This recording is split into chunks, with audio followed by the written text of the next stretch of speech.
नमस्कार, ताजा अपडेट के साथ मैं हूं आपके साथ अशोक वर्मा। आप देख रहे हैं टीवी 20 न्यूज।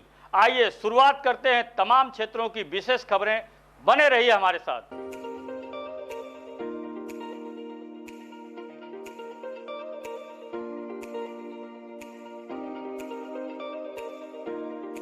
आजमगढ़ जिले के थाना कोतवाली क्षेत्र के कुलघाट मोहल्ले के निवासी रामप्रीत मौर्य ने बताया कि 25 तारीख को हम पूरे परिवार के साथ शादी में गए हुए थे और आज सुबह घर जब आया तो देखा कि घर में चारों ताले टूटे हुए हैं। घर में लगे लगभग 3 लाख रुपए की सोने चांदी के जेवरात गायब मिले हैं। इसकी सूचना हमने 112 नंबर पर दी है और कोतवाली को भी फोन किया। कुछ देर बाद कोतवाली पुलिस भी मौके पर पहुंचकर मामले की छानबीन में शुरू कर दी है। बता दें कि आजमगढ़ के थाना कोतवाली कोलघाट में चोरों ने लगभग 3 लाख की गहने की चोरी की घटना को अंजाम दिया है। क्या नाम है? रामप्रीत मौर्य मेरा नाम है। अच्छा, क्या घटना हुई? घटना ये हुई कि 25 तारीख को हम चाचा के लड़के की शादी थी, गांव पे चले गए थे और उसके बाद आज सुबह जैसे ही आ रहे हैं तो ताला सब टूटा हुआ, चारों ताला टूटा हुआ मिला। अंदर आके देख रहे हैं तो अलमारी से ले करके बॉक्स तक सब टूटा हुआ, सारा सामान बिखरा हुआ है और जितना भी मतलब गहना था सोने या चांदी का वो सब गायब है। इसकी शिकायत हमने किया, 112 पे बुलाया तो 112 की पुलिस आई है। फिर कोतवाली पे फ़ोन किया तो अभी तक कोई आया नहीं मेरे पास। कितने का सामान गया? लगभग 3 लाख रुपए का गहना चला गया है। और आजमगढ़ में पूर्व मंत्री व विधायक नफीस अहमद ने क्षेत्र भ्रमण कर लोगों का हाल जाना और 2022 में अखिलेश सरकार बनाने पर पूरा बल दिया और लोगों से अपील की। बता दें कि पूर्व मंत्री व विधायक नफीस अहमद आज गोपालपुर विधानसभा क्षेत्र के ग्राम सभा पाती बुजुर्ग पहुंचे, जहां वरिष्ठ नेताओं व सम्मानित जनता से मिलकर उनका हाल चल जाना। विधायक नफीस अहमद ने सभी से राष्ट्रीय अध्यक्ष समाजवादी पार्टी के राष्ट्रीय अध्यक्ष अखिलेश यादव के हाथों को मजबूत कर एक बार पुनः मुख्यमंत्री बनाने की अपील की और कहा कि इस बार 2022 में अखिलेश सरकार तय है। उत्तर प्रदेश हिंदी संस्थान लखनऊ द्वारा सम्मान समारोह का आयोजन संस्थान के अस्पताल सभागार में आयोजित हुआ। कार्यक्रम की अध्यक्षता संस्थान के कार्यकारी अध्यक्ष डॉक्टर सदानंद प्रसाद गुप्त ने की। कार्यक्रम के मुख्य अतिथि हृदय नारायण दीक्षित अध्यक्ष विधानसभा उत्तर प्रदेश रहे। उन्होंने कहा कि आप दोनों के कर कमलों से सभी साहित्यकारों को सम्मानित किया गया। सम्मानित होने वालों में आजमगढ़ की जानी मानी स्त्री विमर्श लेखिका doctor Geeta Singh, associate professor एवं अध्यक्ष हिंदी विभाग DAV PG कॉलेज आजमगढ़ को उनके द्वारा किए जा रहे उत्कृष्ट शिक्षण कार्य के साथ हिंदी भाषा में अनवरत रचनात्मक लेखन हेतु पंडित मदन मोहन मालवीय विश्वविद्यालय स्तरीय सम्मान से सम्मानित किया गया। इस सम्मान में डॉक्टर गीता सिंह को अंग वस्त्र, ताम्र प्रमाण पत्र, 1 लाख रुपए की नकद राशि प्रदान की गई। ज्ञातव्य है कि डॉक्टर गीता सिंह अध्ययन काल से ही एक मेधावी छात्र रही हैं और गीता सिंह को वर्षरी एवं राष्ट्रीय छात्रवृत्ति भी मिल चुकी है। गीता सिंह के साहित्यिक योगदान के लिए उत्तर प्रदेश राज्य सरकार द्वारा 2017 में शिक्षक सम्मान मुख्यमंत्री योगी आदित्यनाथ एवं उप मुख्यमंत्री उच्च शिक्षा मंत्री डॉक्टर दिनेश शर्मा सम्मानित कर चुके हैं। गीता सिंह के संपादन में आजमगढ़ से प्रकाशित हो रही अखिल गीत शोध दृष्टि अंतर्राष्ट्रीय शोध अर्धवार्षिक जर्नल का प्रसार भारत में 23 राज्य और विश्व में 5 देश कनाडा, नेपाल, श्रीलंका, मॉरिशस और जापान तक फैला हुआ है। गीता सिंह की अनेक पुस्तकें प्रकाशित हैं और दर्जनों शोध पत्र विभिन्न राष्ट्रीय और अंतर्राष्ट्रीय पत्र पत्रिकाओं में प्रकाशित होते रहते हैं। इस पुरस्कार से आजमगढ़ गौरवान्वित हुआ है। इस पुरस्कार हेतु उन्होंने मुख्यमंत्री योगी आदित्यनाथ का और संस्थान के अध्यक्ष डॉक्टर सदानंद प्रसाद गुप्त का भी आभार व्यक्त किया है। डॉक्टर गीता सिंह ने पुरस्कार अपनी माता श्रीमती कमला को समर्पित किया है। Doctor Geeta Singh, associate professor एवं अध्यक्ष, स्नातकोत्तर हिंदी विभाग, DAV PG कॉलेज आजमगढ़। आज मुझे पंडित मदन मोहन मालवीय विश्वविद्यालय स्तरीय सम्मान प्राप्त हुआ है। यह सम्मान मुझे उत्कृष्ट शिक्षण कार्य हेतु एवं हिंदी भाषा में अनवरत लेखन कार्य हेतु मिला है। इसके लिए मैं श्री योगी आदित्यनाथ मुख्यमंत्री एवं अध्यक्ष उत्तर प्रदेश हिंदी संस्थान लखनऊ और कार्यकारी अध्यक्ष प्रोफेसर सदानंद गुप्त जी को धन्यवाद। अम्बेडकर नगर से बड़ी खबर आ रही है, जहां जमीनी विवाद में युवक की काटकर हत्या के मामलों के बाद हत्यारों ने खुद को मकान में बंद कर लिया और पुलिस और भीड़ पर ताबड़तोड़ फायरिंग की है। फायरिंग में एक युवक जख्मी हो गया है। मौके पर ही पुलिस और हत्यारों के बीच मुठभेड़ हुई है। मुठभेड़ के दौरान 2 आरोपियों के पैर में गोली लगी है। भीड़ ने हथियारों पर पथराव किया। भीड़ और पुलिस में काफ़ी देर तक झड़प हुई है। मौके पर एसपी भारी पुलिस बल के साथ मौजूद हैं और ये टांडा कोतवाली क्षेत्र के पकड़ी भोजपुर चौराहे का मामला है। ग्राम पकड़ी भोजपुर थाना टांडा में एक अंकित यादव नाम के व्यक्ति की हत्या राजेंद्र यादव नाम के और उसके परिवारीजनों के द्वारा कर दी गई। बैकग्राउंड में बताया जा रहा है कि कुछ उनका ज़मीनी विवाद था और आज किसी बात को लेकर के विवाद में ट्रिगर ऑफ हुआ, जिसको लेकर के राजेंद्र यादव के घर वालों ने फावड़े से अंकित यादव को अपने घर के सामने अटैक करके उसे मार डाला। अंकित यादव के परिवारीजनों ने भी आकर के यहाँ हंगामा किया और उनके द्वारा पथराव भी किया गया। जो एसिलेंट्स थे, जो मारने वाले थे, उन्होंने अपना शटर बंद करके वो अपने घर में छुप गए। उनका घर फर्स्ट फ्लोर पे है और राजेंद्र यादव जो जिसने हमला किया था, जिसने मारा था, उसके पास एक नाल की लाइसेंसी बंदूक भी बताई जा रही है, जिससे उसने पुलिस के आने पर पुलिस पार्टी पे और पब्लिक पे फायर किया और फिर पुलिस ने धैर्य रखते हुए उसके घर से उसको निकाला। जवाबी फायर में राजेंद्र यादव और उसका बेटा दोनों घायल हुए, उनके पैरों में गोली लगी है। इनको गिरफ्तार करके पुलिस ने हवालात में भेजा है थाने पे और बॉडी को पोस्टमार्टम के लिए भेजा गया है और मृतक के घर वालों से तहरीर प्राप्त करके उसमें अग्रिम विधिक कार्रवाई कराई जाएगी। आजमगढ़ जिला पूर्वांचल में राजनीति का केंद्र माना जाता है, जहां से पहले मुलायम सिंह यादव, वर्तमान में पूर्व मुख्यमंत्री अखिलेश यादव सांसद हैं। समाजवादियों का गढ़ कहे जाने वाले आजमगढ़ पर भाजपा की निगाहें लगी हुई है। इसी वजह से पूर्व में अमित शाह व मुख्यमंत्री की रैली हो चुकी है। अब प्रदेश अध्यक्ष स्वतंत्र देव सिंह कल यानी 30 नवंबर को दुर्वासा धाम पर जनसभा को संबोधित करेंगे और शिलान्यास के बहाने आगामी विधानसभा चुनाव का हुंकार भी भरेंगे।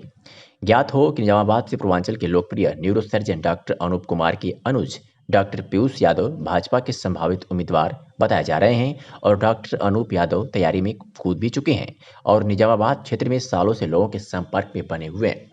प्रदेश अध्यक्ष की रैली जिले के लिए काफी महत्वपूर्ण है, क्योंकि आजमगढ़ में पिछड़ी जातियों का समीकरण काफी मजबूत है।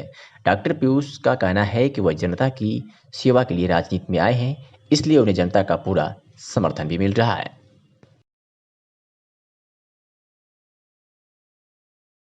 आजमगढ़ के बिलरियागंज थाना क्षेत्र के सिठारी गांव में वर्षों पुरानी आबादी के रास्तों को कुछ दबंग किस्म के लोगों ने कब्जा कर लिया है।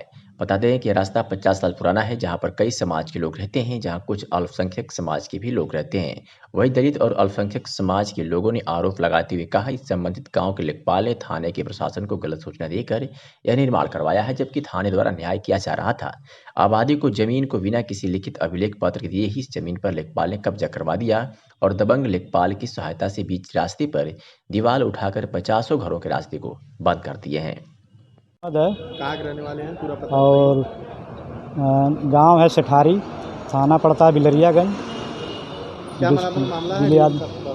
मामला सर हमारा यही है कि जो आबादी की ज़मीन है उसको कुछ लोगों ने उस पर वो जो रास्ते में उसको जो है दीवार घेरवा रहे हैं। हम लोग मना किए, 100 नंबर को भी बुलाए तो 100 नंबर आए, काम बंद करवा दिए। उसके बाद चले गए थाने पर यशो साहब कहे कि भाई 2-3 दिन का टाइम ले लीजिए आप लोग और इसको जो है दिखवा करके जो है अगर इनकी भूमि धरी है तो ठीक है, और अगर जो है ये आबादी है तो आबादी में नहीं बनाएंगे ये। तो विपक्ष ने कहा कि हम लेखपाल को यहीं बुला दे रहे हैं। तो लेखपाल को बुलाए, वहाँ पे लेखपाल अपना मुआयना करके आए, इनको सारी चीज़ बता दिए झूठ सच की जो है ये जो है भूमि धरी में बना रहे हैं, आप लोग बनाइए। लिखित रूप से कहीं लिखित रूप से नहीं दिए, हमसे एक सुलहनामा बनवाए, कहे कि आप लोगों का यहाँ कुछ भी नहीं है, आप सुलहनामा करिए, नहीं तो हम आपको चालान करवा के भिजवा देंगे जेल। कौन कराया? ये लोग जो है क्या बोलते हैं लेखपाल का? हाँ लेखपाल का है और यशो, हाँ लेखपाल नहीं, सुलहनामा तो यशो साहब बनवाए।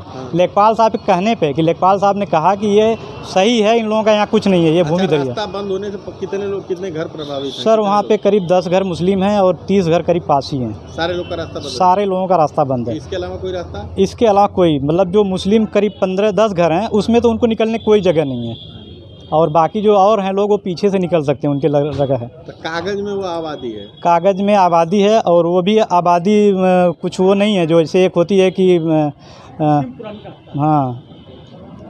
कितनी पुरानी रास्ता है ये? सर बहुत पुराना, हम लोग का जन्म नहीं हुआ था उसके पहले से रास्ता था ये कई पुश्त का है रास्ता। क्या चाहते हैं आप?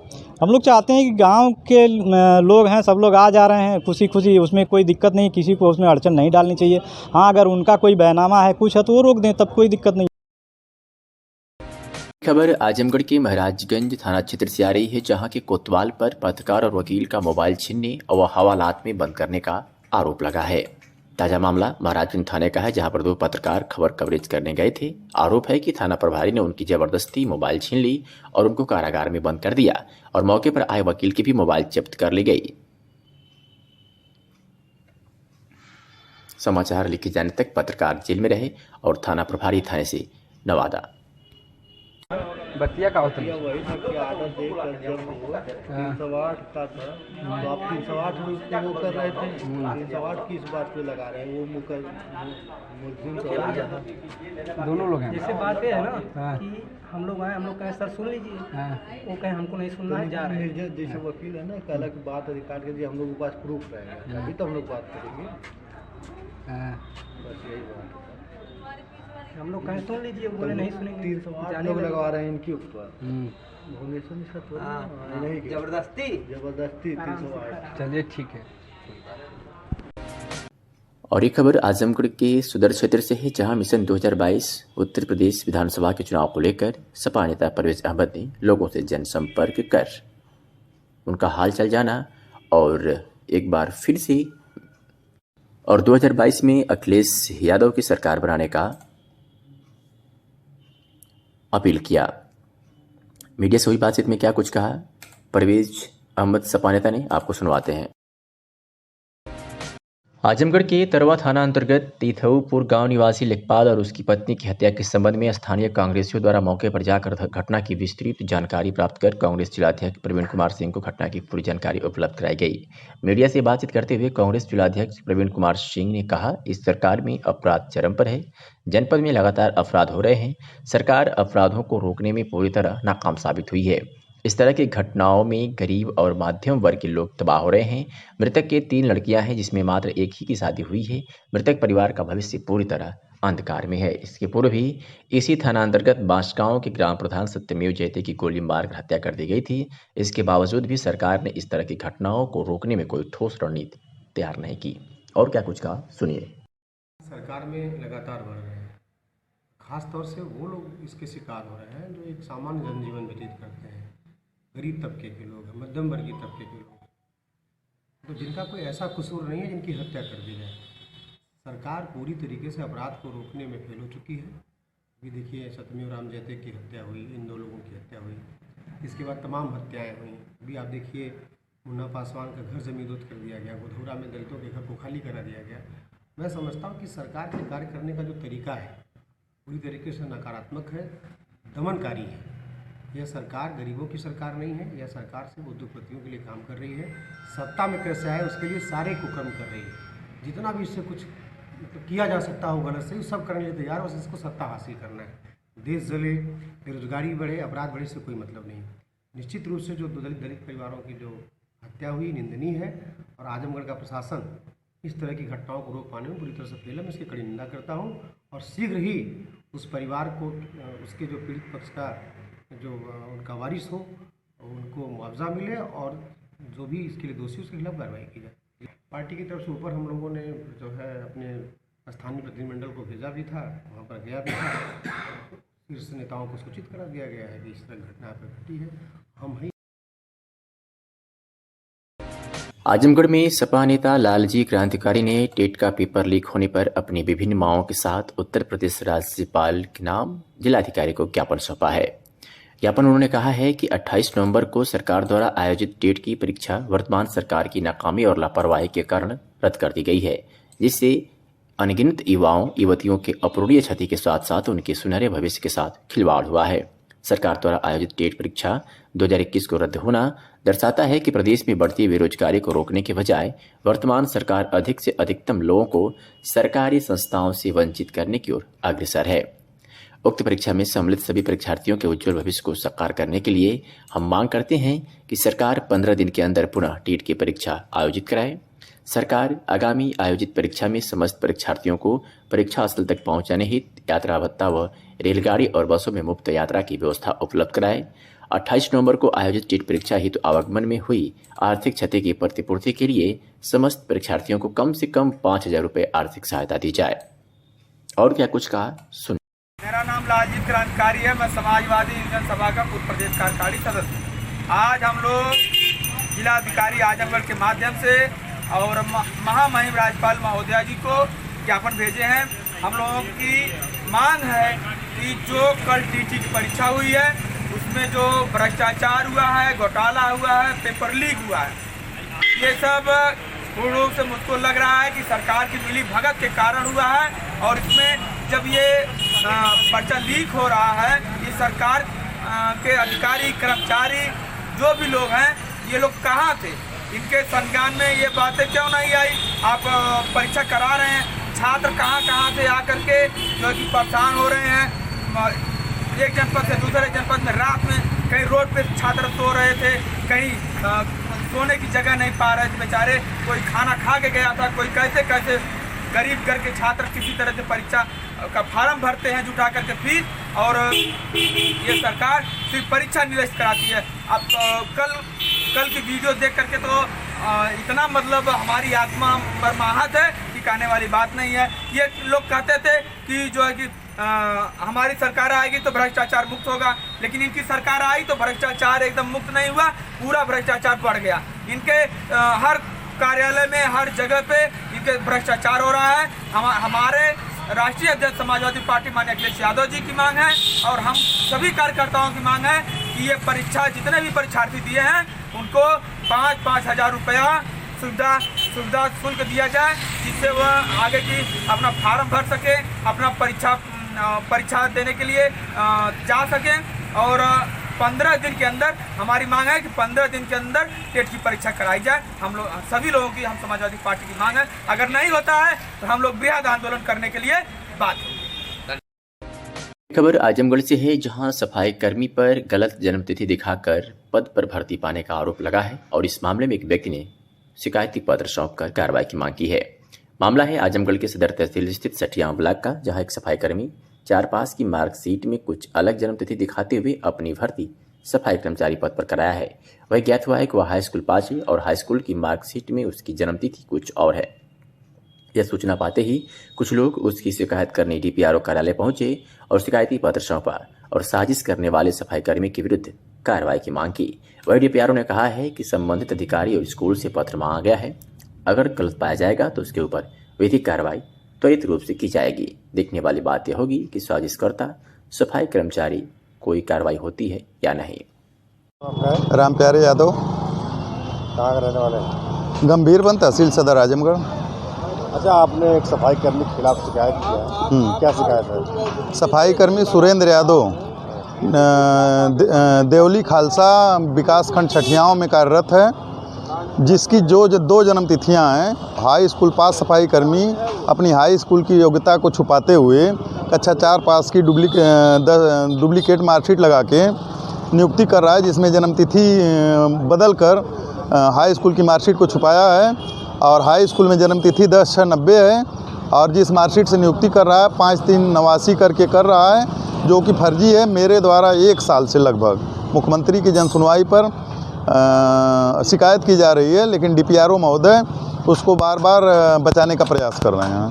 मेरे द्वारा शिकायती प्रार्थना पत्र भी 27/10 को दिया गया था और कल 26/11 को भी जिलाधिकारी महोदय को जांच हेतु प्रार्थना पत्र दिया गया कि डीपीआरओ महोदय और सफाई कर्मी की जांच करवा के आवश्यक और उचित कार्रवाई करने की कृपा करें।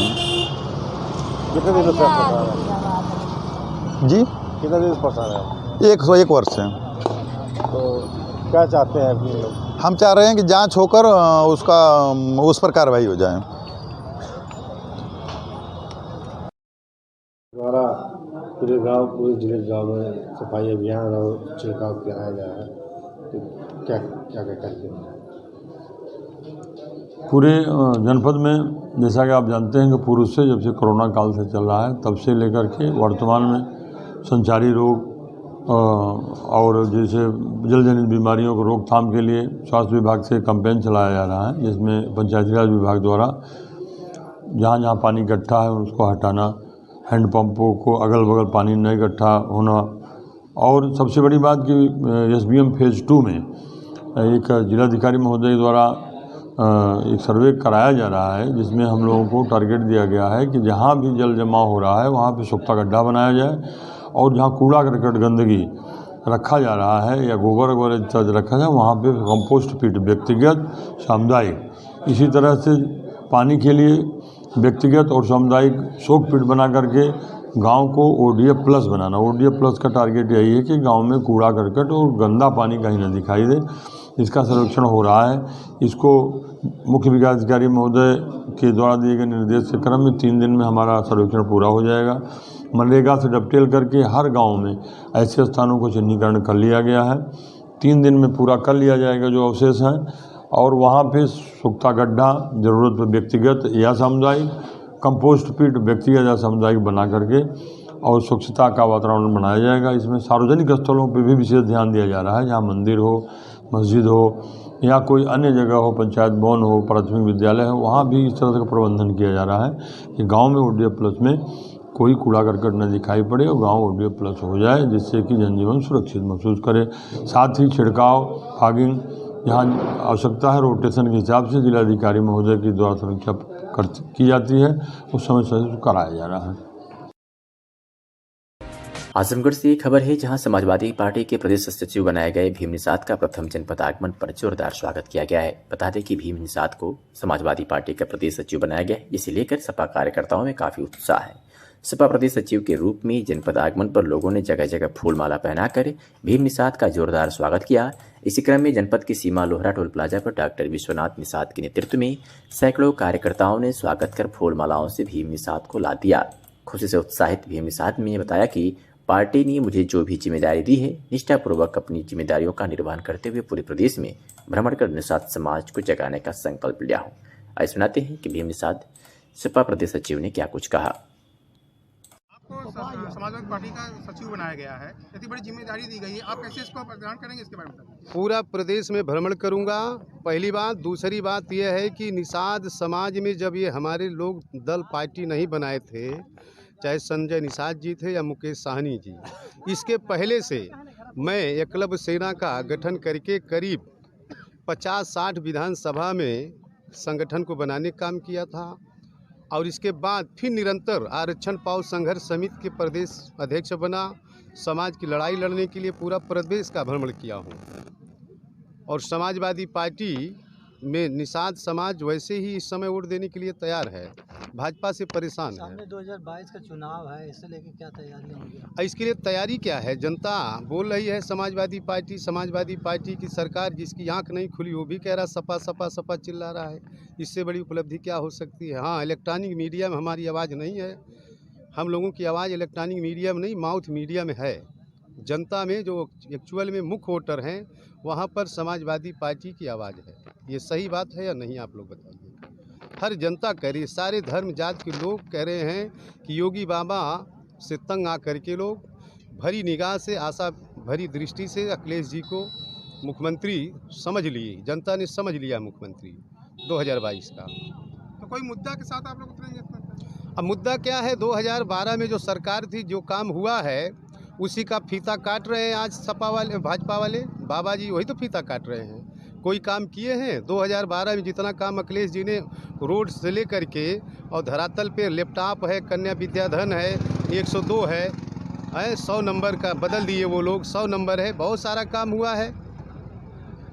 मेरिट के आधार पर नौकरी देने का काम श्री अखिलेश यादव ने किया। जिनके घर में चिराग नहीं जलता तो ऐसे लोगों के बच्चे बच्चियाँ पुलिस में भर्ती हो गए हैं कि नहीं हुए हैं? और सपा इसमें भाजपा की सरकार में बता दीजिए कोई काम हुआ है, किसी को नौकरी मिला है? आज आप जनपद पर आपका आगमन हुआ है पहली बार, आपके बॉर्डर पर, ये बॉर्डर पर अभी हम जौनपुर में थे, गोरखपुर में थे, अम्बेडकर नगर में। आज ये अम्बेडकर नगर और आजमगढ़ का बॉर्डर है दोनों, तो ये प्रथम यहाँ आगमन हुआ है। आगे कार्यक्रम 4-5 जगह लगा है। एक दिन में हम 5-6 कार्यक्रम कर मिलता, इससे ज़्यादा नहीं कर मिलता है, क्योंकि दिन बहुत छोटा है। हम अपने मिशन से लगे हैं, आशा करते हैं कि जब तक चुनाव का घोषणा होगा कम से कम 20-25 विधानसभा घूमने का काम करेंगे। भाजपा से निषाद समाज ही नहीं, पूरा समाज नाराज है, लेकिन इस समय निषाद समाज एकदम भाजपा को वोट देना क्या फूटी आंखों से देखना पसंद नहीं करता है। जिस प्रकार से हिमांशु द्विवेदी जी ने अभी और आजमगढ़ से खबर है, जहां doctor DAV PG college Azamgarh में रविवार को 99 यूपी बटालियन एनसीसी के तत्वावधान में एनसीसी डे समारोह पूर्वक मनाया गया। ज्ञातव्य है कि प्रतिवर्ष नवंबर माह के चौथे रविवार को एनसीसी डे पूरे देश में मनाया जाता है।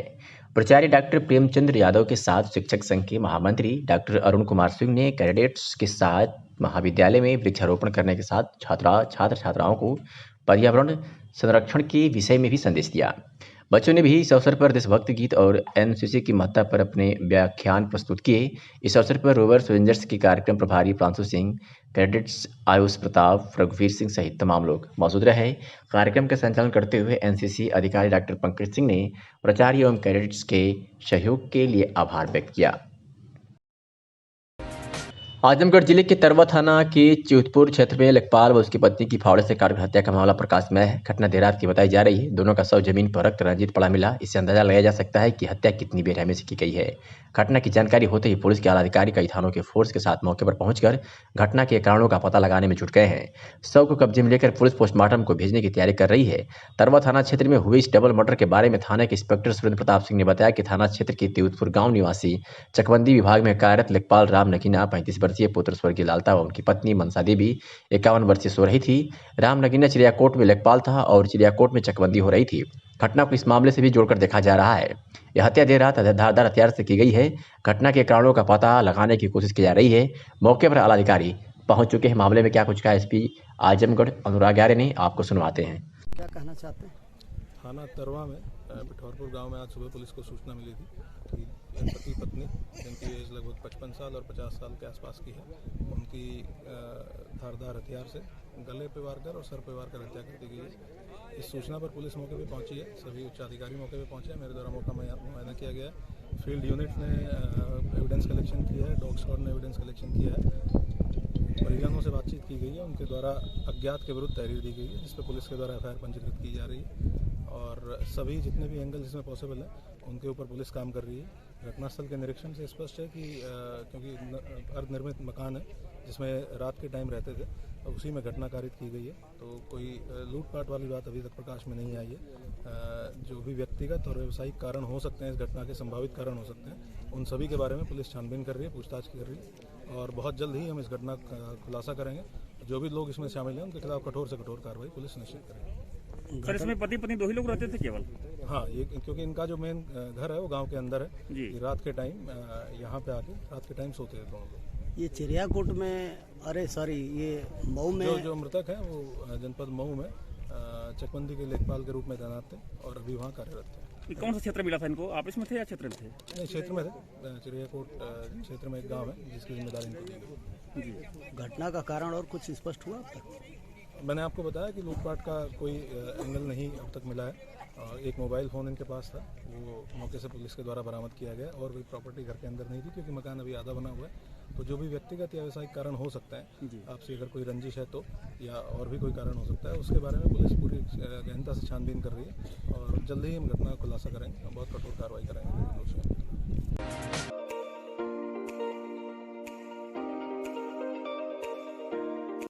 आजमगढ़ से खबर है, जहां अम्बेडकर पार्क की भूमि पर अवैध रूप से पीडब्ल्यूडी के कर्मचारियों द्वारा कब्जा किए जाने और विरोध करने पर मारपीट और उतारू होने से परेशान लालगंज तहसील के चिल्लूपुर गांव के ग्रामीणों ने जिलाधिकारी कार्यालय पर प्रदर्शन किया और दबंग के खिलाफ कार्रवाई की मांग की। जिलाधिकारी कार्यालय लालगंज तहसील के चिल्लूपुर गांव के ग्रामीण सामाजिक कार्यकर्ता के नेतृत्व में जिलाधिकारी कार्यालय पर पहुंचे। उनका आरोप है कि उनके ग्राम सभा में अम्बेडकर पार्क के लिए जमीन आवंटित हुई, भूमि की बाउंड्री भी हो गई है और चबूतरे का निर्माण हो गया, लेकिन धनभाव के चलते प्रतिमा की स्थापना नहीं हो सकी। इसी बीच गांव के ही पीडब्ल्यूडी में कार्यरत दबंग कर्मचारी पार्क की जमीन पर मड़ई रखकर भूमि पर कब्जा करना चाहता है। विरोध करने पर मारपीट पर आमादा है। ग्रामीणों ने आरोपी के खिलाफ कार्रवाई। ये थोड़ा सा लोग हल्ला। मेरा नाम है एडवोकेट करण कुमार, सामाजिक कार्यकर्ता।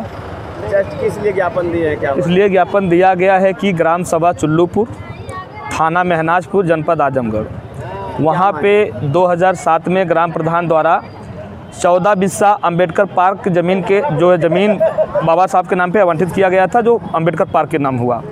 तो वहाँ पे उन लोगों ने बाउंड्री वाल भी कर दिया, बाबा साहब का चौतरा भी बना दिया।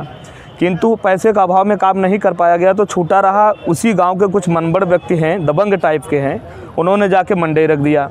मंडई के संबंध, उनका क्या नाम है, रामलाल पुत्र विदेशी, जिसके द्वारा थाने पे और डीएम साहब और कप्तान साहब से मिलकर ज्ञापन दिया गया था पूर्व में, और पूर्व में इसके बाद वो मंडई को खाली भी करवाया गया। लेकिन फिर ये लोग जब बनाना चाह रहे हैं तो फिर वो मंडई रख दिया। आए दिन झगड़ा लड़ाई करना और उसको बनने नहीं दिया जा रहा है। तो क्या चाहते हैं हम लोग? अपने मांगे, ये हमारी मांगे थी, मुख्य मांगे जो हमारे डीएम साहब से हम लोग मिलके वार्तालाप हुई है, इसमें यह आश्वासन मिला है और हमने अपनी बात को कहा है कि जो अंबेडकर पार्क 14 बिस्सा है, जो अवैध तरीके से कुछ लोग कब्जा किए मंडई रखे हैं, उसको खाली करवा के ग्राम सभा को सुपुर्द किया जाए, जिससे अंबेडकर पार्क वहाँ पे बने। अभी मिले क्या आश्वासन? मिला है कि ठीक, हम जल्द से जल्द एसएचओ साहब को लिख रहे हैं, जो लीगल तरीके से कार्रवाई है उसको खाली कराया जाएगा। अनुसूचित जाति जनजाति आयोग के प्रदेश उपाध्यक्ष रामनरेश पासवान ने कहा है कि मुख्यमंत्री योगी आदित्यनाथ द्वारा चलाई जा रही सरकारी योजनाओं का लाभ सभी वर्ग के लोगों को निष्पक्ष व पारदर्शिता से उपलब्ध कराई जा रही है। उन्होंने सरकार द्वारा चलाई जा रही योजनाओं के बारे में भी बताया व संबंधित अधिकारियों को अवगत कराते हुए कहा कि सरकार द्वारा चलाई जा रही योजनाओं का लाभ सभी लोगों को मिले। रामनरेश पासवान ने मुसीपुर स्थित राजकीय आश्रम पद्धति विद्यालय के छात्रावास की व्यवस्थाओं का निरीक्षण किया। उन्होंने साफ सफाई एवं बच्चों के कमरे में जाकर रखरखाव व शयन कक्ष का निरीक्षण किया। उन्होंने आवास में रहने वाले छात्रों व कर्मचारियों की उपस्थिति रजिस्टर को भी चेक किया। इसके पश्चात आयोग के उपाध्यक्ष ने राजकीय आश्रम पद्धति इंटर कॉलेज मुसीपुर में पहुंचकर बच्चों के क्लासरूम में जाकर बच्चों से पढ़ाई से संबंधित एवं सामान्य ज्ञान से संबंधित प्रश्न भी पूछे।